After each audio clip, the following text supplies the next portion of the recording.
menuntaskan kewajiban kita sebagai warga negara yang baik untuk datang dalam memberikan klarifikasi. Kejadian mungkin gimana sih, Bang? Mbak, tadi pertanyaan berapa jawaban, Bang? Pertanyaannya, Bang. Berapa Pertanyaan. Ayo, berapa pertanyaan, Bang? Harus Permisi ya. Berarti saat itu ada di TKP ya? Bang, jangan dorong, Bang. Ada orang ini. Siapa yang dorong? Lu yang jatuh sendiri. Fitnah dugaan pengeroyokan yang dilakukan Putra Siregar dan Rico Valentino karena miras dan cewek. Pihak keluarga Putra Siregar dan Rico akhirnya angkat bicara. Putra Siregar dan Rico Valentino hingga saat ini masih meringkuk di penjara karena tersandung kasus pengeroyokan dengan korban Nur Alamsyah. Setiap hari ada saja teman, sahabat, dan kerabat yang membesuk di rutan Polres Jakarta Selatan. Salah satunya adalah Dery Saputra. Dery yang profesi sebagai manajer artis juga teman bisnis sekaligus sahabat owner restoran tersebut. Dalam keterangan di hadapan wartawan, Dery mengaku dialah yang mengajak Putra Siregar dan Rico Valentino ke Kode Cafe Senopati Jakarta Selatan. Ya, aku memang yang mengajak papi panggilan untuk Putra Siregar dan Rico Valentino ke acara ulang tahun sahabat kami Bilal yang berulang tahun. Aku yang meyakinkan papi bahwa tempat di situ aman. Itu Kode Cafe, bukan klub. Mau ke sana harus pakai password. Jadi tempat di sana eksklusif banget. Cafe tersebut ternyata cukup berhasil, sulit ditembus kalangan biasa, ujar Dery kepada wartawan.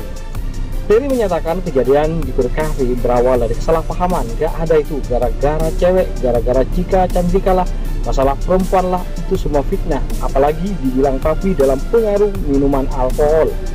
Papi nggak minum, aku juga nggak minum. Ini jelas berawal dari kesalahpahaman sampai akhirnya Rico memukul. Rico sudah jujur kepada penyidik dan Rico tidak kenal siapa yang dipukul gelap. Yang jelas ini masalah solidaritas sesama teman, kata Dery. Lebih lanjut, ia mengungkapkan bahwa ada yang memfitnah. Yang sudah memfitnah biarkan saja. Polisi kan juga tahu apa yang harus dilakukan, tambah Dery. Intinya aku selalu percaya papi orang baik. Orang baik selalu ada cobaannya. Sekarang papi sedang hadapi, semoga semua bisa diatasi dan ya udah legowo, tetap seperti biasa. Dia sadar ada hukum di dunia, hukum di akhirat. Ia sering ngajarin kita memberi dan berbagi. Agamanya sangat sampai tak terputus. Di rekaman CCTV kami tersebut juga terlihat cukup jelas. Papi yang menggunakan topi dan sepatu putih terlihat mencoba menarik Rico. Papi tak terlihat melayangkan pukulan ataupun ikut mengeroyok, ucap Dery. Ya, kita tahu bahwa satu hari setelah kejadian, tepatnya pada tanggal 3 Maret 2022, Dery sempat ke tempat kejadian perkara, yakni halaman luar Kode Cafe untuk mencari sandal dan HP Rico. Itulah tempat Rico dikeroyok oleh beberapa orang hingga babak belur dan mengalami luka di sejumlah tubuh, termasuk matanya yang luka parah hingga nyaris tak bisa melihat. Atas kejadian tersebut, Rico langsung melakukan visum di salah satu rumah sakit dan melaporkan kejadian tersebut pada tanggal 2 Maret 2022 ke Polres Jakarta Selatan. Tanya Dery. Dery mendengar kabar bahwa Polres Metro Jakarta Selatan akhirnya menindaklanjuti laporan Rico Valentino yang diajukan pada 2 Maret 2022.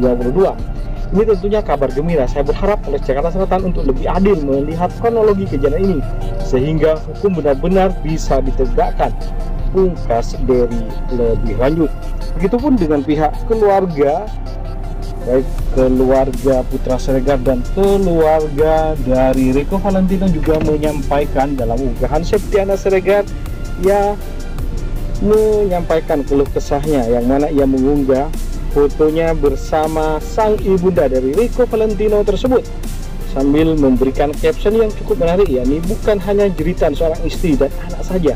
Kali ini aku mendengarkan jeritan seorang ibu yang anak semata wayangnya Rico Valentino dikeroyok belasan orang hingga babak belur hampir menghilangkan nyawanya.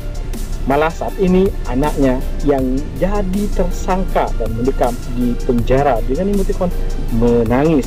Lebih lanjut, Septiana Siregar pun melanjutkan apa yang ia sampaikan. Waktu kejadian, Rico langsung dilarikan ke rumah sakit dan buat laporan tanggal 2 Maret sebagai korban. Tadinya Ibu Rico berharap adanya perdamaian dengan bungkam, tapi sekarang tidak tahan merasakan perihnya anaknya mendekam di penjara padahal dikeroyok dan dianiaya hampir tewas oleh belasan orang. Saya harap ada keadilan untuk kita.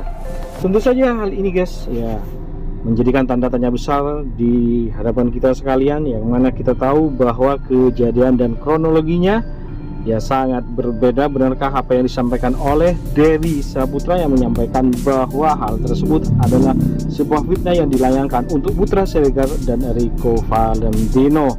Atas hal tersebut tentunya banyak komentar dari sahabat-sahabat yang menguatkan Septia Siregar, istri dari Putra Siregar, yakni seperti Haris Riza yang menyampaikan ya dengan emotikon juga mendoakan yang terbaik kepada Putra Siregar dan sahabatnya Rico Valentino. Dan Jess Amelia pun juga mengungkapkan doanya, hasbunallah wa ni'mal wakil, ni'mal maula wa ni'man nasir, kata Jess Amalia. Begitupun kemudian ada juga yang namanya Abdal juga ikut mendoakan Adi Sekai, begitupun begitu Dewi Saputra pun ya mendoakan Kak Septi Mama Rico ya.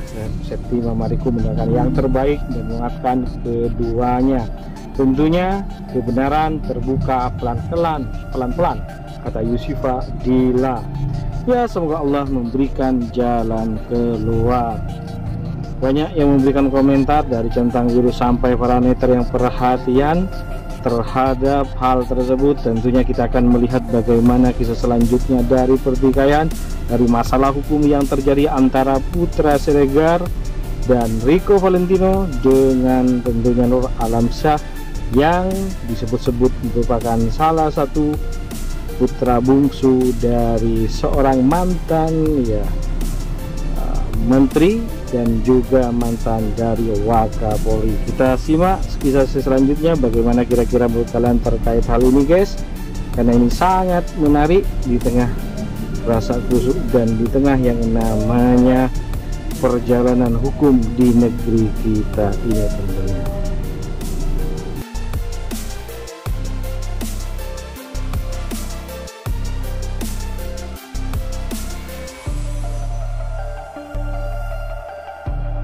Bagaimana kalian guys? Tentunya jangan lupa kasih masukan dan komentar kalian agar tambah seru, biar kita bisa menikmati cerita dan kisah selebritis Indonesia mancanegara yang tentu bakal bikin kalian semua pada happy, seneng, dan selalu menunggu kabar dan informasi terbaru terupdate dari kita hanya untuk kalian semua. Oke, itu saja. Jangan lupa untuk selalu stay di channel kita ini. Caranya dengan cukup mudah, yakni klik subscribe dan nyalakan loncengnya. Itu saja. Terima kasih telah menonton. Yuk, bye-bye.